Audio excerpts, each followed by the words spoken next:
Est-ce que tu peux nous expliquer un petit peu ton parcours vraiment en quelques mots qui fait que ce soir, ben, si on parle ensemble du luxe, c'est pas un hasard. Donc, si tu peux nous en parler rapidement. Bien sûr. Tout d'abord, j'ai fait un master en marketing du luxe Mhm. dans une école de commerce qui s'appelle l'ESCE. Et ensuite, donc tout au long de ma carrière professionnelle, j'ai travaillé pour des marques de luxe comme Dior, Yves Saint Laurent, Lancôme, sur le terrain principalement, un petit peu également dans les sièges des marques. Mhm. Et plus récemment, j'étais aux Galeries Lafayette Champs-Élysées, qui représente beaucoup de marques de luxe. Ok, donc toi, tu as vraiment baigné en fait dans le luxe dans ton parcours professionnel. C'est ça. Dès que je suis sortie de l'école, en fait, j'ai continué sur cette voie via les différentes marques pour lesquelles j'ai contribué. Donc, non seulement c'est un domaine qui te plaît, mais en plus, tu as développé une vraie expertise de plusieurs années dans le domaine du luxe et du marketing du luxe. C'est ça. Et puis aussi, mon petit avantage, c'est que j'ai une double vision, étant donné que pendant mes études et également juste après, j'ai travaillé donc en tant que coordinatrice commerciale, donc au siège carrément de la marque. Et ensuite, étant donné que j'ai travaillé sur le terrain, j'ai pu acquérir d'autres compétences et avoir une autre vision des choses. Yes, donc tu étais à la fois dans les coulisses et à la fois sur le terrain, C'est ça. Donc quand je dis sur le terrain, c'est en magasin. en retail, en boutique. Voilà, c'est ça. Ok, c'est top. Alors du coup, on va rentrer dans le vif du sujet. Du coup, alors pour qu'on cadre bien les choses, parce que c'est vrai qu'on entend beaucoup parler du luxe, voilà, c'est comment dire, un sujet. Bah, d'ailleurs, on le voit ce soir, on a beaucoup de monde qui arrive sur le live. Le luxe, c'est un sujet qui intéresse toujours, mais rapidement, en fait, est-ce qu'on peut expliquer un petit peu c'est quoi la notion de luxe? Bien sûr. Euh, alors en fait, quand vous avez un produit ou un service, on va dire que pour simplifier les choses, il y a trois grandes catégories. On va dire la catégorie standard, la catégorie premium et après la catégorie luxe, pour vraiment faire global. En fait, la notion de luxe, elle est vraiment différente selon chaque individu. Le luxe pour quelqu'un, ça va être de manger au restaurant, alors que pour quelqu'un d'autre, ça va être de s'acheter une montre à 1 000 euros. Voilà, Mhm. c'est vraiment une notion qui est individuelle. Par contre, en marketing, la notion, elle se précise un petit peu parce qu'on a trois catégories de luxe en fait. Mhm. Donc on a premièrement le luxe qui est dit accessible. Donc ça va être tout ce qui est parfum, cosmétiques, les accessoires, la petite maroquinerie. Et Mhm. ça va être voilà, donc tout ce qui est, on va dire, accessible au commun des mortels. Après, on va avoir le luxe intermédiaire. Donc en fait, c'est sous forme de pyramide. Donc plus vous montez dans la pyramide, plus Plus vous êtes au top, quoi. c'est ça. Ensuite, le luxe intermédiaire. Donc là, c'est tout ce qui va être prêt-à-porter un petit peu haut de gamme, la maroquinerie, euh, un petit peu la joaillerie. Et enfin, le luxe inaccessible. Donc là, c'est le top de la pyramide. Donc là, ça va être tout ce qui est haute couture, les commandes spéciales, la haute joaillerie. Voilà. Là, vraiment, on est dans un univers qui nous dépasse pour la plupart d'entre nous. Mhm. Oui, pour la plupart d'entre nous, mais qui est, en fait, qui est réservé à une toute petite minorité C'est ça, d'individus. c'est ça. Yes. Et alors, redescendons à notre niveau, du coup. Ici, on a une audience qui est composée d'entrepreneurs ou de futurs entrepreneurs. Et donc, sûrement qu'ils se posent une question qui est la suivante. Ils se demandent certainement comment identifier si le produit qu'ils veulent lancer peut se positionner sur le marché du luxe et donc ça, c'est comment dire, la question qui vient après, c'est si mon produit peut se hisser sur le marché du luxe, quel marketing je vais comment dire mettre en place derrière pour pour marketer mon produit tout simplement. C'est ça. Pour savoir si on peut se positionner sur le marché du luxe, en fait, je conseillerais carrément de partir sur la matrice des 4 P. Donc, il y a un outil marketing donc, qui reprend le produit, le prix, la distribution de votre produit et la communication de votre produit et de vérifier si votre produit ou votre service a des concordances avec la 4P du marché du luxe. D'accord. Alors justement, je fais un petit rappel. Les 4P, ça c'est par exemple un outil que nous on utilise avec nos élèves chez Powiz pour leur apprendre comment dire, à monter, à lancer leur business. Ouais, Le 4P du luxe, il est spécifique. tout à fait. Est-ce que tu peux nous dire quelle est la matrice 4P du luxe? Point par point. Rapidement. Bah, en fait, ça va vraiment être un marketing différencié de la grande consommation. Mhm, Pour les produits, votre produit, il va devoir répondre à certains critères ou à certains services euh, qui sont pas comparables à la grande conso, par rapport ne serait-ce qu'aux matériaux, par rapport à la qualité, par mhm, rapport aux détails. Par rapport au service, c'est pareil. Quand vous allez acheter un sac chez Louis Vuitton, vous êtes extrêmement bien reçu, on vous assoit, on vous sert à boire, on vous propose à manger. Voilà, ça découle de la notion de service et ça renvoie aussi un petit peu à la fidélisation client au live qu'on avait fait la première fois. mhm, Par rapport au prix, forcément, on est sur un prix qui est plus élevé qu'un produit classique. mhm, Par rapport à la distribution sur le marché du luxe, c'est une distribution sélective. mhm, C'est-à-dire on ne va pas retrouver le produit partout. L'offre, elle est inférieure à la demande des consommateurs. Il faut vraiment que le client se déplace dans des endroits spécifiques pour aller acheter son produit de luxe. Il ne peut pas le trouver n'importe où. mhm. Et également, le prix, j'en ai déjà parlé, la communication. Donc ça, également très très important, la communication. Euh, si vous êtes une marque de luxe, vous avez une communication hyper impactante, avec une identité visuelle très très forte et surtout un positionnement de communication en béton avec un univers qui vous est propre, Mhm. que D'accord. vous allez tout le temps retranscrire. D'accord, ok. Et alors du coup, donc maintenant qu'on a vu un petit peu l'ensemble de ces quatre points, on va peut-être pouvoir aller dans chaque point en profondeur. Mais avant ça, j'avais une question. Il y a quelqu'un qui a demandé dans quelle catégorie tu classes en fait les voitures de luxe personnalisées par rapport à la pyramide dont tu as parlé tout à l'heure. Les voitures de luxe personnalisées, Mhm, moi je dirais non, inaccessible. mhm. C'est toujours inaccessible jusqu'au jour d'aujourd'hui? Bah, ça dépend, ça dépend après, ça dépend aussi du prix pour la pyramide. En fait, il est entre intermédiaire et inaccessible. Mais pourquoi je le mettrais dans inaccessible? Parce qu'en fait, la personnalisation, c'est toujours un petit peu plus, c'est toujours un degré plus, la Mhm, personnalisation. Après, ça dépend quelle catégorie de voiture de luxe. Par exemple, Audi, je le mettrais plus dans intermédiaire. Ferrari, je le mettrais dans inaccessible. effectivement. Et c'est vrai ce que tu dis par rapport à la personnalisation, c'est-à-dire que peu importe finalement l'objet de luxe, à partir du moment où tu le fais personnaliser, il devient unique par nature C'est ça, et donc il devient inaccessible au reste du tout commun à des fait, mortels, comme tu le disais tout à l'heure. tout à fait. Donc effectivement, si la personne est toujours là, je sais plus qui avait posé cette question, mais c'était une bonne question parce que ben, on est sur Instagram et ça c'est quelque chose qu'on voit énormément sur Ouais, Instagram.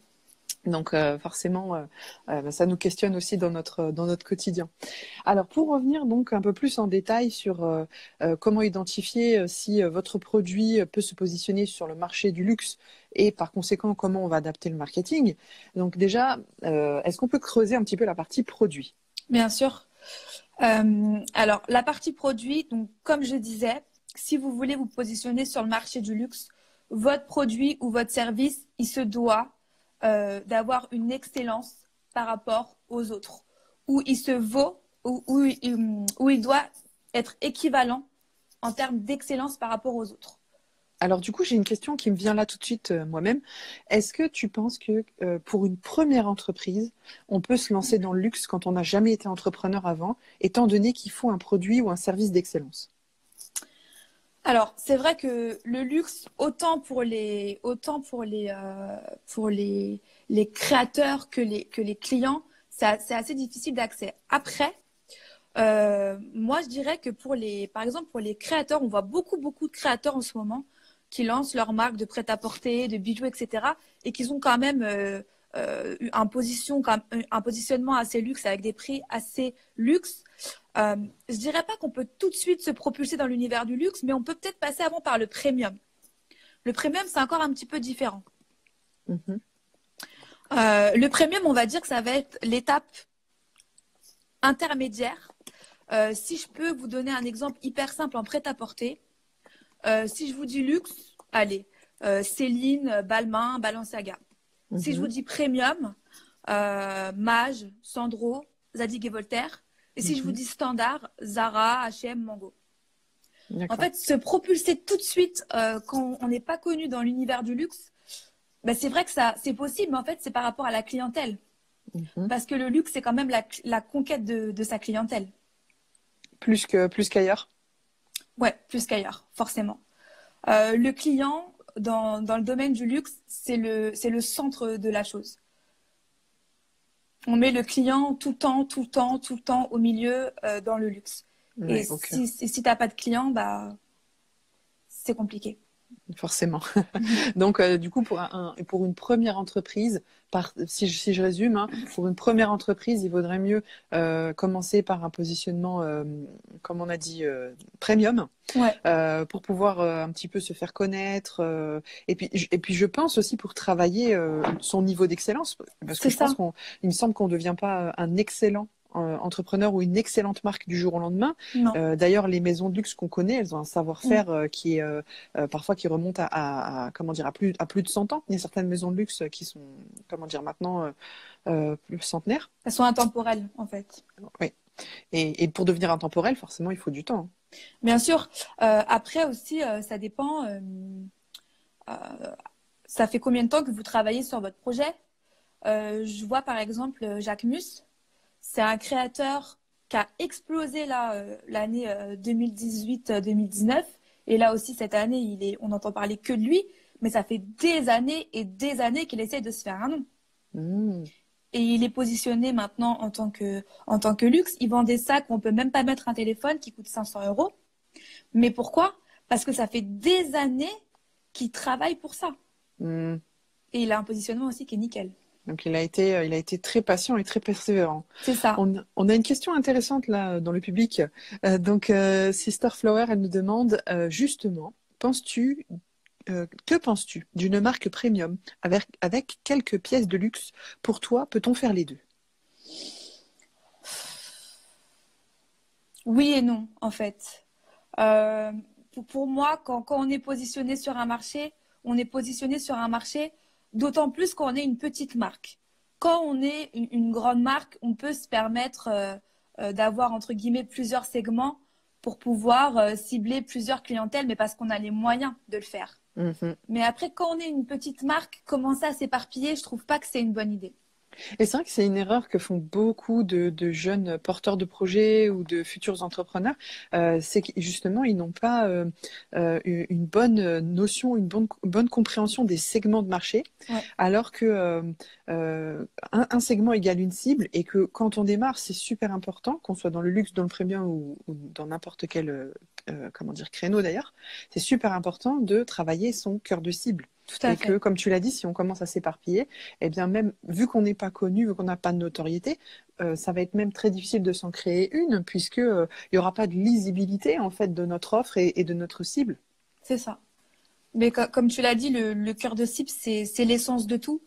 Le cœur de cible, c'est s'adresser à la bonne personne. Si vous vous adressez pas à la bonne personne dès le départ, il y aura rien qui va suivre après. C'est ça. Et quand on dit la bonne personne, c'est extrêmement fin. Et je suppose que dans le luxe, ils ont une connaissance de leur cible qui Oui. est encore plus poussée Ouais. que dans d'autres, comment dire, que dans d'autres industries. Mhm. Tout à fait. Donc, bien, j'espère qu'on a répondu à la question. Du coup, pour en revenir comment dire, aux produits, au niveau d'excellence dans l'industrie du luxe. Donc, comment dire, pour clôturer ce point, si tu devais donner un conseil aux personnes qui souhaitent se positionner en tant que marque de luxe, tu leur dirais quoi? Je leur dirais déjà, premièrement, tout repose sur votre produit. Comme je l'ai dit et je le redis, la qualité, le savoir-faire, vous pouvez pas. Il y a des gens qui se prétendent luxe et qui vendent des produits vraiment où la qualité n'est pas au rendez-vous. Mais après, ça, c'est à cause de la société qui a un effet, tu sais, un peu mouton et qui suit le mouvement sans vraiment se soucier de ça. Mais déjà, premièrement, la qualité du produit, c'est un des critères les plus importants. Et le deuxième critère qui est hyper important, c'est vraiment l'ADN de votre marque, votre thématique, votre sujet, la ligne directrice que vous allez suivre, dans quel monde vous allez emporter votre client. Il faut que vous le fassiez rêver. Le luxe, c'est le rêve. Mhm. Il faut que vous l'emportiez avec vous, il faut que vous le touchiez. Et créer un univers donc de marque qui va vraiment le happer C'est et ça, lui faire vivre une expérience qu'il ne vivra pas ailleurs. c'est ça, tout à fait. Et ça justement, cet univers de marque, quand on est dans le luxe, il s'appuie sur quoi? Alors, il s'appuie sur plusieurs choses. Euh, déjà, je dirais qu'il s'appuie sur l'identité visuelle. L'identité visuelle, c'est hyper important. C'est-à-dire que vous allez avoir votre logo, votre police, votre typographie, vos symboles. Et en fait, en voyant ces petits détails, tout de suite, le client va vous reconnaître. C'est Euh, l'esthétique en fait. C'est l'esthétique que dégage la marque, c'est ça? ouais, par exemple, quand on voit un double C, on sait tout de suite que c'est Chanel. Mhm, Quand on voit le monogramme LV ou YSL, on sait tout de suite que c'est Yves Saint Laurent et Louis Vuitton. mhm. Voilà. Donc, c'est avoir en fait déjà des symboles forts. Des symboles forts pour construire votre ADN. La typo, je l'ai dit. Vous pouvez aussi jouer sur l'emballage. L'emballage de vos produits qui doit être extrêmement soigné. Et vous pouvez avoir un code couleur spécifique. Je pense par exemple à Tiffany Co. On sait que Oui. les boîtes bleues, c'est Tiffany Co. Mhm, Les boîtes oranges également, on sait que c'est Hermès. mhm. Oui, c'est vrai ils possèdent des couleurs très, comment dire ça, uniques, mais qui pourtant restent intemporelles et qui traversent les années. C'est C'est assez ça. impressionnant, hein. Et c'est des signes de reconnaissance visuelle immédiate en fait. Oui, totalement. Mais parce que ça fait des années qu'ils sont là et qu'ils travaillent à Bien l'excellence. sûr, tout à fait. Et Surtout. alors, il y avait une autre question, c'était est-ce que tu saurais expliquer le fait que certaines marques de luxe subissent une perte de standing du fait de la cible qui porte ces articles de marque?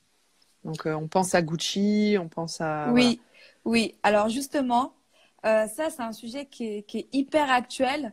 C'est vrai que depuis quelques années, en fait, on assiste à une démocratisation du luxe, c'est-à-dire que de plus en plus de personnes ont eu accès au luxe, notamment via la propagation des réseaux sociaux. Mhm, Ça a été très très dur pour les marques de luxe de se mettre aux réseaux sociaux parce que bah, les réseaux sociaux, c'est l'instantané, c'est la visibilité partout. Et en fait, ce qu'on le disait tout à l'heure, c'est un petit peu aux antipodes des marques de luxe qui doivent avoir une distribution et une communication très sélective. mhm. Du coup, il y a beaucoup de marques de luxe qui ont trouvé des petites solutions. La première, c'est que elles ont augmenté leur prix, mais considérablement. Le sac Hermès, bon ça c'est quelque chose qui est assez inaccessible, mais je sais il a pris x10. Alors il me semble que c'est en 8 ans. Ah oui, quand même. Ouais, mais même des articles basiques entre guillemets, par exemple le sac Speedy de Louis Vuitton, c'est le sac en damier que beaucoup de personnes ont, le sac que tout le monde trimballe là. Le basique du luxe, quoi. Voilà, et en fait, je m'en souviens qu'en 2013, il devait être à 535 euros, et là, il Mhm. avoisine presque les 700 euros. D'accord. Donc déjà, l'augmentation des prix, en fait, pour écrémer, euh, c'est-à-dire pour réduire les personnes qui obtiennent le produit, parce que si tout le monde a ce produit, ce n'est plus un produit de luxe. Pour mettre une barrière à l'entrée, en fait. Tout à fait. Et la deuxième solution, on en parlait un petit peu tout à l'heure, c'est que certaines marques de luxe, ils ont créé des marques à l'intérieur des marques. Je ne vais pas dire des sous-marques parce que c'est péjoratif.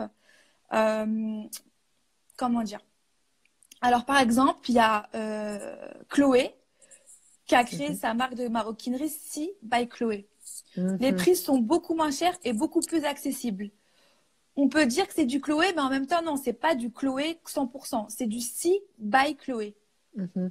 Ah, ça me fait penser dans le make-up à la gamme Backstage de Dior. Voilà, par exemple. Par exemple. Et ça se fait beaucoup, beaucoup dans les marques de luxe, notamment en accessoires et maroquinerie. Moschino qui a fait Love by Moschino. Mhm, Vous avez aussi Armani, Armani Jean, Versace Jean, pardon. mhm. Donc voilà, ça permet en fait de toucher une autre cible, une autre clientèle, et que cette clientèle qui voulait absolument avoir des produits de la marque, comme ils ont augmenté leur prix, ils ne peuvent plus forcément les obtenir. Du coup, ils se rabattent sur ce type de segment. Mhm. D'accord. Oui, donc c'est une façon justement d'éviter cette perte de standing pour que C'est ça, la cible première de l'industrie du luxe se sente quand même privilégiée et différenciée de la masse. tout à fait. Mais c'est quand même une bonne chose parce qu'en fait, tous ces gens euh, qui achètent du luxe aujourd'hui, qui achètent ces segments, ces sous-segments entre guillemets aujourd'hui, ça va être les consommateurs de demain en fait. Ça va Oui, être ceux qui demain, celui qui achète du Love Moschino aujourd'hui, ça peut être celui qui va acheter du Moschino demain en fait. Donc c'est tout à aussi fait. voilà, excuse-moi, c'est Non, aussi je un t'en très prie. très bon moyen de communication de faire ça. Ouais. Alors, pour la gamme Backstage de Dior, la démarche était plutôt de professionnalisme, le maquillage Dior. Je crois que c'était plutôt de professionnaliser le maquillage Dior, lui donner plus de légitimité. Ouais, en termes de d'utiliser ces cosmétiques pour le cinéma, la photo, etc. Que ce soit plus du make-up pro, en fait. Parce que c'est vrai que toutes les marques cosmétiques de luxe, elles n'ont pas forcément des produits pro comme Make Up Forever, comme Hmm. Huda, comme tout ça. Mais également, les prix étaient un petit peu moins chers, s'il me semble. Le fond de C'est ça, teint, moi en fait, pourquoi je l'avais mentionné, c'est parce que, oui, justement, je pensais au fond de teint qui, de mémoire, contenait le double en quantité pour le même prix que les autres fonds de teint habituels. Donc, c'est en ça aussi que, ouais, il m'a il semblé est que moins c'était une cher. démarche de démocratisation. Mm. Et puis, même le packaging était très nu. Enfin, voilà, Oui, oui, oui. il y avait quand même une différence. Tout à fait, t'as raison. Et alors du coup, maintenant qu'on a fait le tour de tout ce qui était, comment dire, partie produit, alors il y a encore une question. Est-ce que pour qualifier ces produits de haute gamme, haute couture, etc., il faut une certification ou est-ce qu'il faut plutôt respecter certaines conditions ou bien est-ce Très que c'est bonne quelque question. chose d'informel? Ah oui, c'est une très bonne question. Ouais. Alors, si toi, tu décides de qualifier ton produit de luxe, de premium, ou personne va venir te dire non, c'est faux. Par contre, pour la haute couture, il y a des règles à respecter. Il me semble qu'il faut même passer par un comité. La haute couture, c'est très, très, très légiféré. J'ai plus les critères en tête de la haute couture, mais la haute couture, c'est hyper, hyper carré. Après, pour le reste, on va dire que des critères éthiques que toi, tu dois respecter parce que sinon, tu mens à ton client. Bah, c'est-à-dire, ouais, quand tu as dit personne va venir te dire que c'est faux, en fait, personne sauf ton client. Voilà, c'est ça. Donc on va te C'est dire, ça. tu mens, C'est ça. tu mens, c'est pas C'est du ça. luxe. Et tu seras pas crédible. Ouais, c'est ça. Donc, on se tire une balle dans le pied. Et justement, alors que, on va embrayer, on va continuer. Il y a tellement de choses à dire. J'ai même l'impression qu'on fera 2 lives sur ce sujet, tellement il y a de choses à dire. J'aimerais qu'on revienne sur le point de la distribution, parce Ouais. on a abordé ça donc tout à l'heure au tout début de ce live. La distribution, donc le luxe, c'est la rareté de l'offre. Est-ce que tu peux nous en dire plus à ce sujet? Bien sûr. Alors en fait, par rapport à la grande distribution, où là, vous avez beaucoup, beaucoup de produits à votre disposition, la rareté de l'offre, c'est un des critères du marché du luxe. C'est-à-dire que euh, l'offre, donc les produits à disposition, est inférieure à la demande des consommateurs. Pourquoi? Parce qu'en fait, les maisons de luxe, euh, elles choisissent déjà leurs canaux de distribution et de communication. Et la rareté, ça induit le fait que ça donne envie d'avoir un produit. Mhm. On peut donner un super exemple euh, qui est le sac Kelly d'Hermès. Ouais. En fait, si vous voulez, dans les boutiques de luxe, vous avez les produits qui sont exposés, et puis vous avez les produits que vous, en tant que consommateur lambda, vous verrez jamais.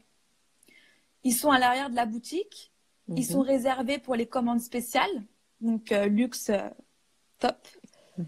Ils sont réservés pour les clients fidèles. Quand ils vont venir, on va leur montrer, mais vous n'allez pas forcément les voir. Et pour le Kelly d'Hermès, par exemple, c'est un sac qui coûte extrêmement, extrêmement cher. C'est un sac mythique de la maison Hermès. Alors avant, je m'en souviens qu'il fallait aller à la boutique, faire un souhait, en fait, avec la taille, la couleur, le cuir, etc. Et le vendeur enregistrait votre souhait. Et si vous aviez de la chance, il pouvait vous rappeler sous 6 mois minimum. D'accord, ok. Donc c'était un petit peu la lettre au Père Noël, quoi. C'est ça. Et maintenant, ça s'est encore plus réduit. Maintenant, en fait, il faut se rendre à la boutique et espérer d'être sélectionné pour effectuer sa commande. Donc là, on met carrément un barrage à la commande, en fait. Ah, donc ça rejoint un petit peu la question de tout à l'heure d'Amina qui nous disait voilà, comment les marques font face à un risque de perte de standing. Donc là, chez Hermès, ils ont vraiment mis la barre très haute. Ouais, tout à fait. Donc effectivement, il y a des réactions dans l'audience. Donc oui, effectivement, là, tu me dis qu'en fait, il faut que je me rende à la boutique et que j'espère être sélectionnée. Et Ouais. j'imagine que sur le net, on peut trouver sans doute quels sont les critères de sélection. Grosso modo, tu as une idée sur quoi ils basent leurs critères de sélection? Après, c'est vraiment eux qui choisissent le client. Malheureusement, c'est à la tête du client. Ouais. Et c'est quoi la bonne tête? Je sais pas, j'ai jamais essayé personnellement, mais en fait, c'est les maisons de luxe comme ça, souvent elles choisissent leurs clients. C'est bête, mais après c'est un des critères. Après, je sais pas sur quoi elles se basent. Ça bête, hein. Je pense qu'ils ont des raisons de le faire. Enfin, c'est propre à leur industrie. Et mais surtout, ça me fait penser que toutes les personnes qui espèrent lancer une entreprise dans le secteur du luxe devraient y aller uniquement s'ils sont capables d'avoir ce type de mentalité. C'est-à-dire que si tu n'es pas capable d'avoir ce type de mentalité, tu n'es pas fait pour le secteur du luxe. Bien sûr.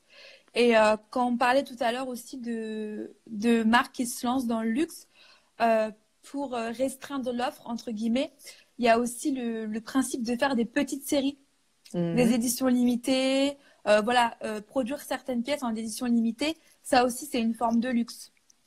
Bien sûr. Et là, on n'a pas le cas de à la tête du client. En fait, là, c'est plus premier arrivé, premier servi. Oui, donc là, c'est plus l'aspect fan, l'aspect addict, l'aspect affectif. Ouais, tout à fait. Ok. Donc, écoute, c'est vraiment très intéressant tout ça. Donc, bien sûr, on en a un petit peu parlé auparavant, mais on peut creuser aussi l'aspect prix. Forcément, qui dit luxe dit prix. Ouais. En fait, la différence entre le marketing classique et le marketing du luxe, c'est qu'en fait, le marketing classique, le prix, il va être en fonction de la demande, c'est-à-dire de la demande des clients. Alors, Johanna, excuse-moi, je t'interromps parce qu'il y a, il y a une remarque qui est super intéressante. Il y a une personne qui dit qu'elle est en marketing du luxe et franchement, on nous explique au contraire, la tête du client est interdite. Donc, est-ce que tu penses que les marques de luxe, elles ont un double discours? C'est-à-dire que d'un côté, elles disent la tête du client, c'est interdit, mais de l'autre côté, en réalité, elles ont des pratiques qui sont tête du client. Alors, la tête du client est interdite dans le sens où quand on rentre dans une boutique de luxe, on doit avoir accès au service luxe, même si, par exemple, tu n'achètes rien. On peut te proposer de t'asseoir, on peut te proposer de découvrir, on peut te proposer à boire, etc.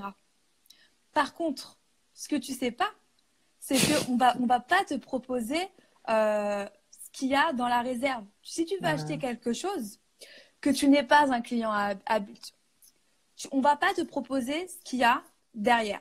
Après, il y a des exceptions.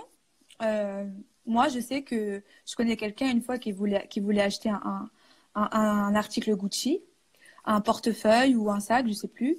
Il est resté dans la boutique très très longtemps parce que rien ne lui plaisait. Au bout d'une heure, la vendeuse, elle lui a sorti de la réserve une édition limitée réservée aux clients fidèles. Parce qu'elle a vu qu'il voulait acheter, qu'il était là pour acheter, mais que rien lui plaisait.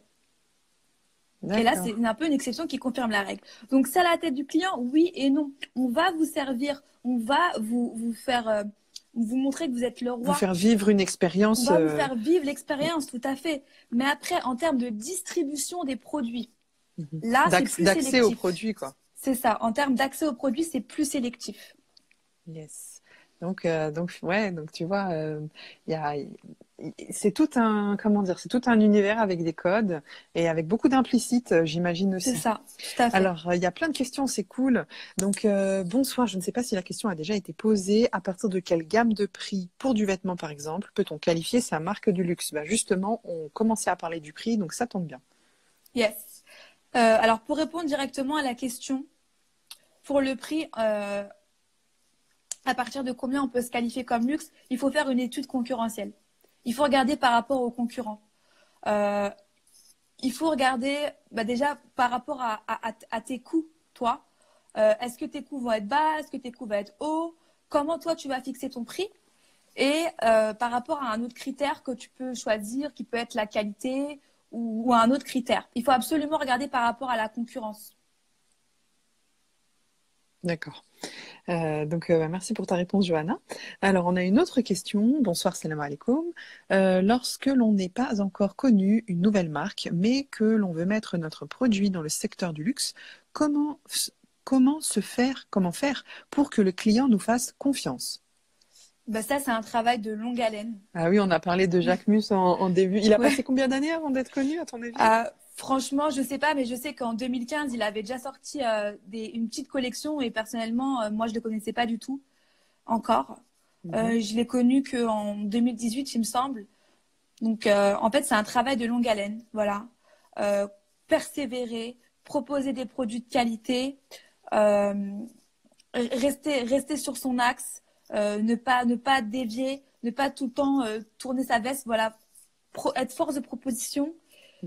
Et surtout avoir son univers et se créer sa communauté, en fait, tout simplement. Oui, parce que je pense le gros risque pour un jeune entrepreneur, surtout une personne qui n'est pas trop habituée au code du luxe ou quelqu'un qui est un peu étranger à tout ça, les univers de marque et tout, le gros risque, j'ai l'impression, c'est d'être tenté de construire une marque de luxe et au début de ramer et donc de commencer à dire finalement peut-être que je vais un petit peu baisser mes prix, finalement peut-être que je vais un petit peu diminuer la qualité de mon packaging et commencer comme ça à raboter les coins, excusez-moi de l'expression. C'est vrai. Et pour au final basculer avec un grand manque de lisibilité au lieu d'être dans la persévérance, comme tu le disais, vraiment de conserver son axe de travail. C'est pour ça que c'est un énorme travail en amont et que dès le départ, il faut avoir fait toutes les étapes nécessaires d'études concurrentielles, toutes les étapes marketing pour être sûr de ce qu'on fait, pour être sûr d'où on va et pour bien se positionner. Alors, il y a une question très intéressante. Peut-on être dans le luxe en étant dans la prestation de service? Bien sûr, tout à fait. Le luxe, c'est un produit ou un service. Alors, est-ce que j'en ai un en tête là comme ça? Moi, j'ai découvert une prestation de service de luxe. C'est une personne qui est facialiste et qui fait des massages du visage d'une manière extrêmement particulière et travaillée avec des gestes. C'est d'une technique vraiment, c'est micro-millimétré pour redonner en fait une belle forme au visage sans passer par de la chirurgie esthétique. Et c'était très impressionnant et les prix bien sûr suivaient. Tu parles de facialiste et ça me fait penser aussi à certains coiffeurs. La coiffure, c'est un service. Sur Paris, vous avez des coiffeurs où la coupe, elle avoisine les 300 €. Hein. Donc ça, c'est un service de luxe, tout à fait. Et puis même 300 €, je pense même qu'on peut aller au-delà. Hein. Ouais, c'est le minimum syndical. Oui, voilà. 300 €, c'est les pointes. Hein. C'est ça. Sans shampoing. Les pointes sans shampoing. Tu penses vraiment que dans un salon de luxe, ils te font les pointes sans shampoing? Non. Là, tu fais pas vivre une expérience, là. C'est vrai. Alors, je cherche les questions. Alors, après, il faut entrer dans la ligne du luxe aspirationnel. On ne peut pas passer d'un café X ou Y à un café Fendi. Ben oui, c'est ce que tu disais tout à l'heure, hein. Bien C'est le sûr. conseil que tu donnais, c'est vraiment d'aller plutôt sur le premium pour Ouais, ensuite monter vers le luxe. c'est ça. Quand on est une petite marque et qu'on n'a pas de moyens ou qu'on Mhm. n'a pas de réseau. Parce que le réseau aussi, ça joue beaucoup. Ah oui, extrêmement, extrêmement. Le réseau, je pense que pour tout entrepreneur, le réseau professionnel est vital, mais particulièrement dans le monde du luxe. Voilà, on a bien cette image, voilà, de la clé qui ouvre les portes du monde du luxe, quoi. C'est C'est très ça. symbolique et en même temps, c'est très réaliste. Alors, merci pour votre réponse. Conseillez-vous d'avoir des ambassadeurs pour se faire connaître un peu plus qui ciblent la même clientèle que nous? Alors, c'est vrai que depuis un petit moment déjà, les marques de luxe font également appel à des égéries. Les égéries et les ambassadeurs, c'est bien pour permettre à votre cible en fait de s'identifier à cette égérie. Mhm. Et du coup, ça va provoquer un attachement à la marque. Par contre, attention, ça c'est pas dangereux, Risqué? mais en fait, ça mérite un véritable travail en amont. Parce que si vous choisissez un ambassadeur ou une égérie qui n'inspire pas du tout votre cible, bah, vous allez perdre de l'argent parce que ça coûte quand même de l'argent, c'est un investissement. Et si elle n'inspire pas votre cible, bah, ça va pas les attirer vers votre marque. Non seulement ça va pas les attirer, mais en plus ça va grandement les décevoir. Je sais qu'il y a C'est certaines ça. marques de cosmétiques en ce moment qui sont très critiquées par leur ancien cœur de cible parce que justement ils font des campagnes d'influence avec toutes sortes d'influenceurs sur les réseaux sociaux. Donc comme Mm tu le -mm. disais tout à l'heure, en plus on perd ce côté vraiment rareté de l'offre, rareté de la distribution. Ils font des tas de campagnes qui ont peu de sens, en tout cas aux yeux de cette cible-là, avec des influenceurs sur les réseaux sociaux. Et du coup, eh bien, ils perdent leur cœur de cible, alors que en termes de panier moyen, ce cœur de cible-là était plus intéressant pour le chiffre d'affaires de la boîte. Tout à fait. Et aussi, il faut faire attention aussi à sa crédibilité. Je donne un exemple basique. Par exemple, si vous êtes une marque qui prône le cruelty free, par exemple la défense des animaux, et Mhm. que vous engagez une égérie qui porte que de la fourrure, vous n'avez pas de crédibilité. C'est Effectivement. c'est un cas extrême, mais c'est un exemple pour montrer qu'il faut faire très attention à qui on choisit. Oui, c'est certain. Alors, on évoque le cas Lacoste en commentaire des erreurs de cible. Est-ce que ça te dit quelque chose? Tu en sais plus sur le cas Provoquer Lacoste? des erreurs de cible et finir comme Lacoste. Bah, eux, je sais qu'ils ont eu totalement un revirement ouais, de situation, dans le sens où avant, c'était un petit peu la marque BCBG, et puis après, c'est devenu une marque. Oula, ça bug. Allô? Moi, oui, Oui? oui, moi, t'es toujours là, il n'y a pas de souci. Et en fait, là, depuis un petit moment, c'est devenu une marque hyper street, en fait, où ils prennent plein de rappeurs comme Égérie, Mhm, notamment un rappeur qui s'appelle Moi à la Squale, qui a fait une mhm. campagne de pub pour eux. Après, pourquoi finir comme Lacoste? Moi, je trouve qu'ils s'en sont bien sortis sur ce coup-là. Mhm. Oui, donc, comment dire, si tu parles des erreurs de Lacoste, Amina, il faudrait un petit peu détailler parce qu'on ne voit pas vraiment de quoi tu veux parler exactement. D'ailleurs, ils ont fait une campagne qui était super sympa il n'y a pas longtemps, Lacoste. Moi, je trouve qu'en tout cas, en termes de com, ils savent évoluer, hein. Ouais. Ils sont devenus beaucoup plus jeunes, beaucoup plus modernes qu'avant. Mm. Alors, on continue. On était donc justement dans le positionnement du prix, parce que le prix, Yes. c'est hyper important Ouais. dans le luxe, hein. Du coup, est-ce que tu peux nous en dire plus, les différences entre le marketing classique et le marketing du luxe en termes de prix? Ouais. Alors, donc comme je disais, pour le marketing classique, en fait, le prix va être en fonction de la demande, donc c'est-à-dire en fonction des clients. Plus un produit il est demandé, moins il est cher. Pourquoi? Parce qu'on le vend forcément à grande échelle. Et le prix du marketing classique, donc de grande distribution, il est fixé en fonction du prix psychologique. Le prix psychologique, en fait, c'est combien le client il est prêt à payer pour ce produit. Mhm. Voilà. Donc Alors que, ça, c'est le marketing classique. voilà, ça c'est le marketing classique. Et donc pour le marketing du luxe, le positionnement du prix, le prix, il est relié quasiment à rien, si ce n'est forcément les coûts de fabrication. Pour la plupart des marques, les coûts de fabrication sont élevés par rapport à la communication, par rapport au marketing et par rapport au savoir-faire artisanal. D'ailleurs, il y a une marque qui est très critiquée. Enfin, j'ai lu des articles qui étaient assez assassins au sujet de Moncler, comme quoi les doudous de Moncler, elles valaient pas, comment dire, à la fabrication, je sais plus, c'était des coûts vraiment, c'était en dessous de 100 euros en fait le coût de fabrication de la doudou de Moncler, Ouais. et donc les gens comment dire, se révoltaient par rapport sur la marge en fait, le taux de marge qui était fait entre justement les coûts de fabrication qui étaient en réalité très faibles et le prix auquel les doudous de Moncler étaient vendus. Ben, ça, en fait, franchement, faut pas se mentir, c'est un petit peu le cas de toutes les marques. Moi, pour avoir travaillé en cosmétique de luxe, Mhm. le prix d'une crème, le prix de revient d'une crème, il est très très bas. Et pourtant, on le vend très très cher. Après, pour la cosmétique, des fois, il y a des brevets derrière, donc qui coûtent un petit peu cher. Mais pour les marques de luxe, quand il n'y a pas un savoir-faire artisanal, euh, souvent c'est la com en fait et le marketing qui leur Qui coûte coûte cher. hyper cher. Ça coûte Mhm. hyper cher. Vous vous imaginez même pas le prix En termes de pourcentage, ouais, rien qu'à la télé, le prix de la minute sur TF1 après le 20h, mais c'est forcément. énorme. C'est énorme. Mhm. Oui, et on parle de la minute sur TF1 après 20 heures, mais ça, c'est franco-français. Bien Si tu sûr. parles des publicités sur Times Square à New York Ouais. ou dans les grandes villes d'Asie, Mm. là, c'est encore enfin, Ouais. comment dire, extrêmement élevé. C'est ça.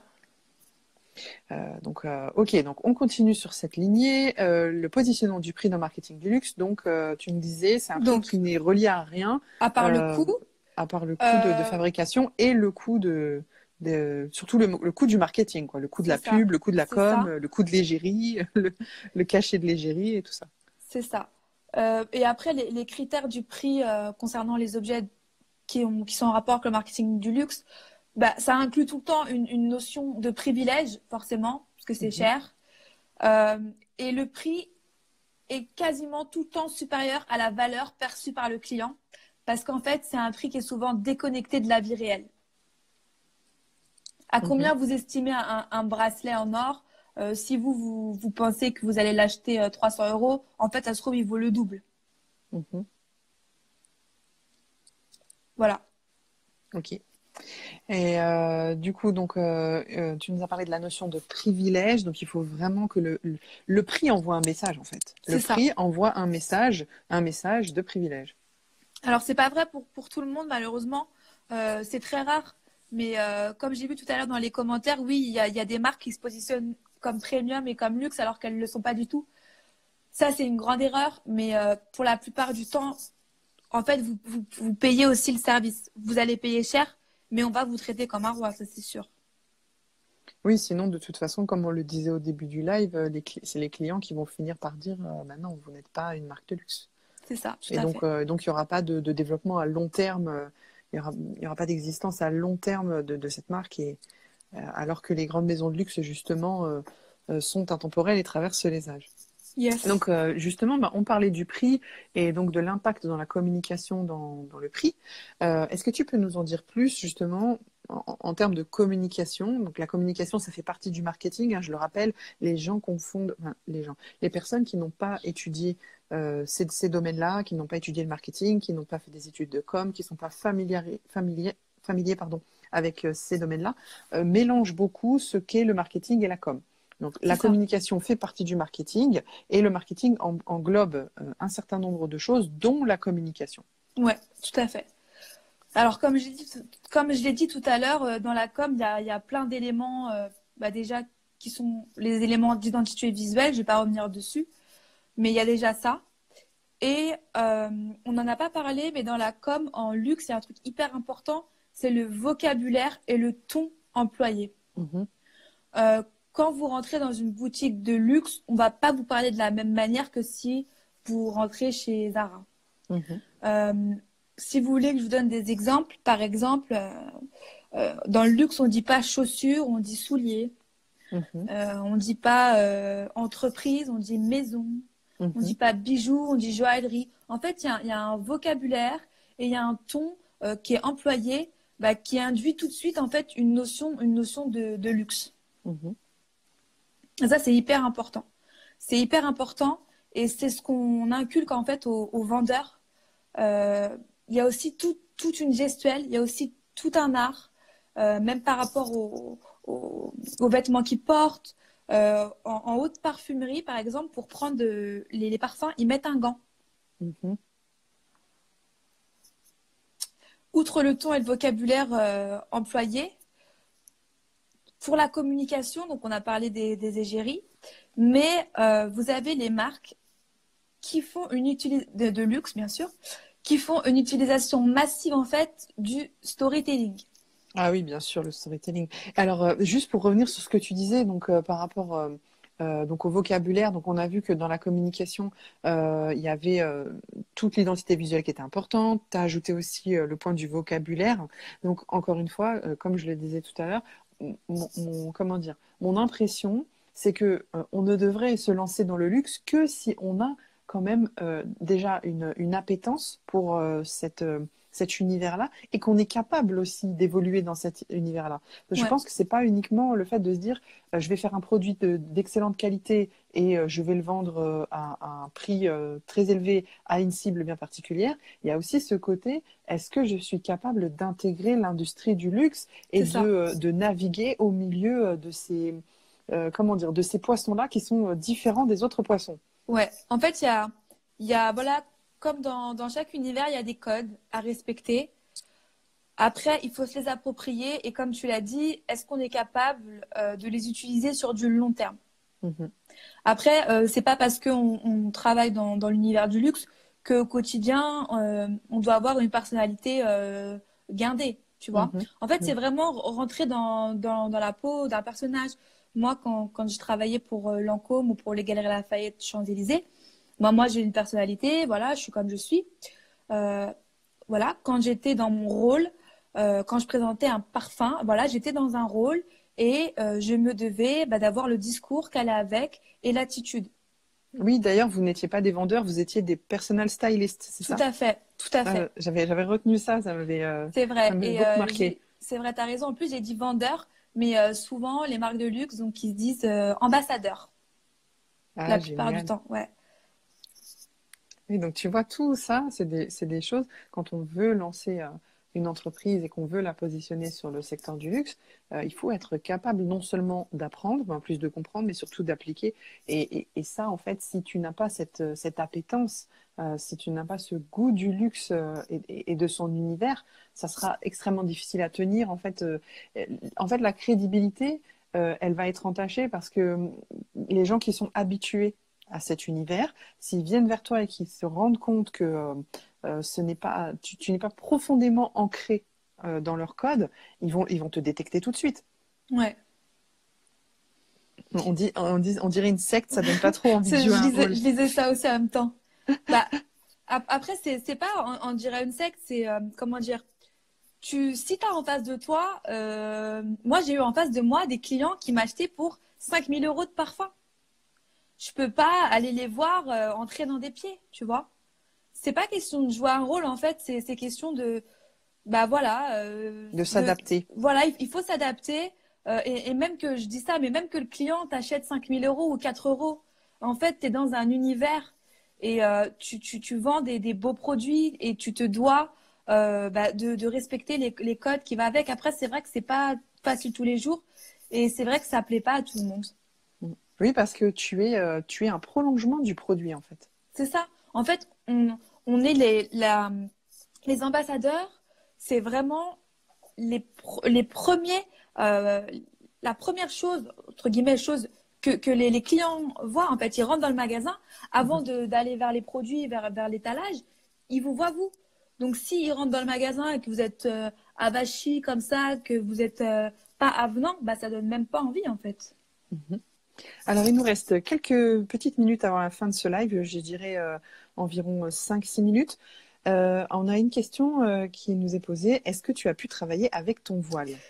Alors, on est en France. Malheureusement, non. Donc c'est pour ça que j'ai quitté malheureusement le salariat et la vente et tout ce qu'elle a avec.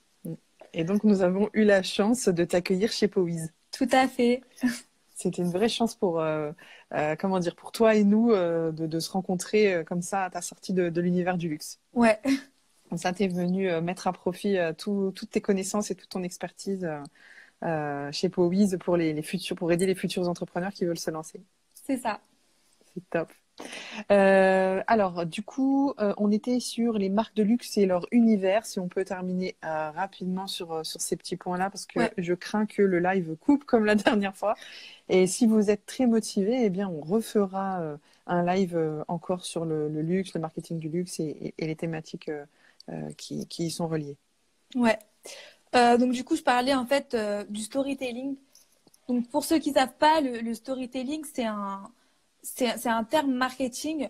C'est le fait de promouvoir son produit, sa marque ou même soi-même en tant que créateur en utilisant la narration, en faisant recours à l'imaginaire, au conte, en utilisant aussi les éléments symboliques de sa marque. Et le but, en fait, c'est de faire travailler l'inconscient du consommateur, de faire travailler ses émotions et, comme je disais tout à l'heure, de le toucher au plus profond de son être et de le ramener dans notre univers. Souvent, c'est sous forme de vidéos, parce que pour les vidéos, on peut mettre la musique, on peut instaurer une voix off avec un ton de voix particulier. Donc, ça permet encore plus d'immerger le consommateur.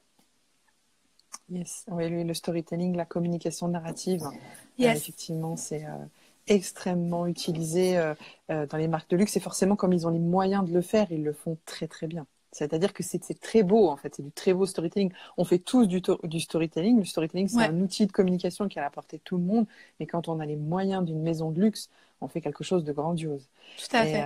Alors, il y a quelqu'un qui nous dit, oui, tu peux enregistrer le live avant qu'il coupe et après, t'en fais un autre et tout. Mais en fait, il est 22h et une heure de live, c'est déjà beaucoup. Donc, c'est mieux, en fait, de faire durer le plaisir.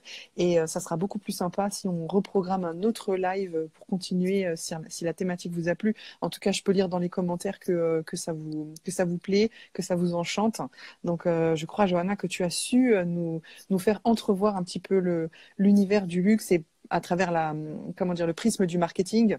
Yes. Et peut-être qu'on pourra faire encore d'autres lives sur ce sujet. On peut... Alors, une dernière question. Est-ce que tu as un exemple, parce que je n'arrive pas à voir ce qu'est le storytelling? Oui, alors vous avez plein d'exemples sur YouTube. Moi, j'en ai un top à vous proposer que je propose à tout le monde. C'est Chanel, les storytelling de Chanel. Vous tapez Chanel Inside, INSIDE sur YouTube et vous allez avoir plein de petites vidéos de 2-3 minutes qui tracent le parcours de Chanel, qui parlent des produits, qui parlent de plein de choses. Vous allez tout de suite comprendre. Super. Eh bien, écoute, Johanna, c'était comme toujours un grand plaisir. Pour toutes les personnes qui voudraient se lancer pour devenir entrepreneur et qui ne savent pas par où commencer, je vous invite à nous envoyer un MP puisque Johanna, moi et toute l'équipe, on vous accompagne, on vous aide à monter votre projet. On peut même vous accorder une séance d'appel stratégique, donc par téléphone. On peut vous donner des premiers conseils. C'est totalement gratuit. Il suffit simplement de nous envoyer un message privé. On prend un rendez-vous, on vous appelle par téléphone et on parle de votre projet pour que vous puissiez bénéficier de conseils qui seront cette fois totalement personnalisés. Yes. Merci à vous, merci à toi, vous. Johanna. C'était vraiment une super ambiance ce soir et à très vite. À très vite, Inch'Allah. Salam alaikum. Bonne soirée, alaikum salam. Salam alaikum.